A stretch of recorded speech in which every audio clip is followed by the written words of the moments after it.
으로 가볼 텐데요. 지난 4.15 총선 앞두고 서울 광화문 광장 집회에서 이 특정 정당 지지를 호소한 혐의 등으로 이 재판에 넘겨진 이 사랑제일교회 목사 정광훈 씨가 오늘 1심 선고 재판에서 무죄 선고를 받았어요. 어떤 내용이에요? 일단 전 씨의 행위가 있었던 게 지난해 12월입니다. 네. 1년 전이죠. 이제 서울 광화문 광장 집회 기도회에 나갔었는데 21대 총선 선거에서 당시 자유한국당 등 이 우파 지지 취지의 발언을 했던 게 이제 문제가 된 겁니다. 이게 사전 선거운동 혐의로 기소가 됐던 거거든요. 그리고 또 하나가 이 집회에서 문재인은 간첩이다, 뭐 문재인은 대한민국의 공산화를 시도했다 이런 말을 해서 명예훼손 혐의도 받았습니다. 이게 여러 날 동안 확성기로 계속 말을 하다 보니까 문제가 됐던 거고. 이 당시에는 이 공직선거법 위반 세 번 또 이미 3번 정도 위반을 했기 때문에 집행유예 기간이었거든요. 그것 때문에 좀 다시 또 구속이 됐던 것이고 오늘 이 부분에 대해서 무죄를 받아서 풀려나게 됐습니다. 네, 그럼 정광훈 씨의 해당 발언 한번 잠시 들어보시겠습니다. 4월 15일 날 선거혁명을 해서 공산주의로 가려고 지금 시도하고 있기 때문에 이제 우리 자유우파 모든 시민단체는 다 하나가 되어서 반드시 문재인 정부를 끌어내고 그 자리에다가 박근혜 대통령을 모시고 나오고. 네, 그럼 재판부가 무죄를 선고한 이유 어떻게 밝혔어요? 예, 그러니까 정광훈 씨 같은 경우에는 이제 사전선거운동, 공직선거법 위반이랑 대통령에 대한 명예훼손 두 가지가 문제가 됐었는데 먼저 사전선거운동이라고 얘기를 하려면은 지난 그 김경수 지사의 재판에서도 보듯이 그때는 왜 매수 및 이해 유도죄가 문제가 되지 않았습니까? 선거운동이라고 하면은 누군가를 당선시킬 목적으로 내가 하는 운동이라는 게 전제가 돼야 되는데 이분이 지금 얘기를 한 게 지난 1월이잖아요. 그때까지는 각 당의 후보자가 특정이 안 된 상황이었단 말이에요. 그런 상황에서 자유우파 정당을 지지하자 이런 발언만 가지고는 선거운동이라고 볼 수 없다 이렇게 본 거고요. 명예훼손 같은 경우에는 뭐 공산화시키고 있다든지 대통령에 대한 간첩 발언 같은 거를 어떤 정치적인 평가의 문제로 재판부가 봤다고 보여집니다. 다만 이 명예훼손과 관련해서는 항소심에서 뒤집어질 가능성이 있는데 과거에 고영주 씨 재판이 있었단 말이에요. 네. 그때 뭐 지금의 대통령을 지칭해가지고는 비슷한 얘기를 그때 했었는데 1심에서는 무죄가 나왔다가 2심에서 유죄로 다시 뒤집혀졌거든요. 공산주의자다, 뭐 이렇게 뭐 간첩이다 이런 발언은 어떤 정치적인 평가의 문제가 아니라 바운더리를 정할 수 있는 사실상 가치 중립적인 개념이라고 네. 볼 수 있는 부분도 있거든요. 그렇다면 이거는 평가가 아니라 사실의 문제가 되기 때문에 지금 이 무죄는 2심 선고에서 그 판결이 바뀌어질 가능성도 명예훼손 네. 부분에 대해서는 충분히 있다 그렇게 보여집니다. 네, 고영주 전 이사장 방송문화진흥회 이사장으로서 문재인 대통령을 비난한 그 내용 사건을 언급한 거죠? 네네. 알겠습니다.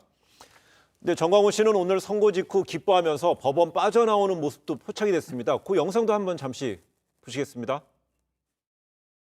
나를 구속영장 친 판사들은 절대로 내가 차시하지 않겠습니다. 결국은 대한민국 헌법이 이기게 돼 있습니다. 저는 정치가도 아니고 사회운동가도 아닙니다. 저는 선지자입니다. 선지자. 아니 지구촌에서 선지자를 구속하는 나라 봤습니까? 한기총 대표회장을 구속하는 나라가 있습니까? 대한민국을 무너뜨린 이 자들은 제가 차시하지 않을 것입니다. 네, 구속 상태에서 재판 받아온 전 씨는 오늘 무죄 선고 이후 바로 이제 풀려났는데 선지자 얘기를 많이 하네요. 일단은 전 씨가 이 구속과 또 풀려나는 이 과정이 상당히 좀 복잡합니다. 이 앞서서 이 연초였죠. 이 전 씨가 경찰 수사 과정에서 구속이 됐고요.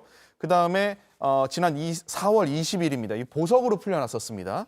이때 조건이 선거법 위반 사건과 관련될 수 있거나 또 네. 위법한 일체의 집회나 시위에 참가해서는 안 된다. 이 조건이 붙었었거든요. 그런데 보석 조건을 어기고서 8월 15일에 광화문 집회 여기에 또 참석을 하게 됩니다. 이후에 또 코로나19 확진 판정을 또 받았죠.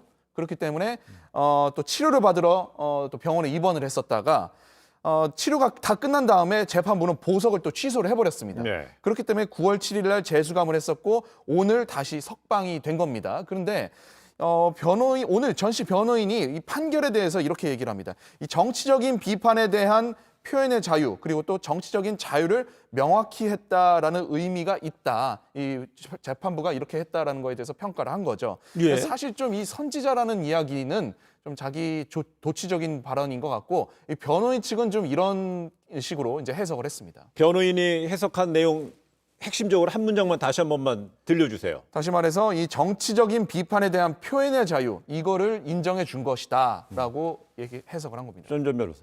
표현의 자유라는 건 함부로 제한할 수가 없지만은 형법에 엄연히 명예훼손죄라는 게 규정이 네. 돼 있지 않습니까? 내가 어떤 평가를 넘어가지고는 누구에 대해서 어떤 사실적인 표현으로 공산주의자다, 관첩이다 이렇게 얘기하는 거는 충분히 단죄할 수 있는 문제인데 네. 다만 재판부에 따라서 이게 지금 사실심에서 정리가 안 된 것 같아요. 그래서 고영주 씨 재판 같은 경우에는 이제 대법원에서 조금 있으면 확정이 될 텐데 어떻게 결론이 날지를 좀 지켜봐야 되겠습니다. 결국 항소심이 관심이 가는 대목이네요. 네네. 이 취재하는 기자 입장에서는 일단은 전 씨가 또 아직 수사 중이 기소가 되지 않은 사건이 하나 있는데 결국에는 감염병에 대해서 제대로 이거를 대처하는 해야 되는데도 불구하고 이걸 수칙을 위반을 했다. 이 부분에 대해서는 좀 어떻게 할지 다시 한번 또 관심 깊게 바라볼 사안입니다. 그동안에 보니까 재판하는 과정 등에서 보면 그동안에 지금 이제 국민의힘 그 이전에 뭐 미래통합당 이 상황에서는 이 정광훈 씨는 약간 좀 선을 긋는 모양인데 이번에는 좀 어떤 상황인 것 같아요? 자유한국당이죠. 예. 사실 전 씨가 당시에 이 문제 발언을 했던 곳, 자신이 지지를 부탁한 데가 바로 자유한국당입니다. 네. 지금 국민의힘의 전신이죠. 하지만 정작 이제 국민의힘은 어쨌든 선긋기에 나선 상황입니다. 전 씨가 무죄를 받았는데 이거 뭐 어떤 뭐 입장입니까?라고 이제 기자들이 다 가서 물어봤거든요. 그랬더니 그게 우리랑 무슨 상관이냐?라는 반응이었습니다. 일단은 뭐 우리 당에서 왜 입장을 내야 되느냐라면서 성을 내는 당직자도 좀 있었고요. 네. 일단은 전 씨가 극우 이미지가 좀 강하기 때문에 이거에 대해서 선긋기에 나선 거 아니냐라는 얘기가 있습니다.